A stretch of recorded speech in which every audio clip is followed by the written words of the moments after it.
અરે મારી બાપની માતા મઢમોથી ચો ગોમ જતી રી માં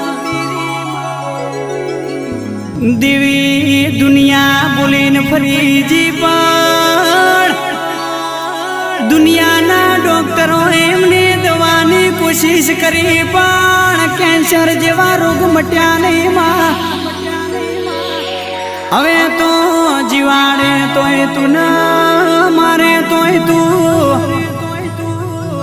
તારા વિશ્વાએ તારા ભરોહે અમે રજા લઈને ઘેરાયા છો તારા સિવાય કોઈ મારું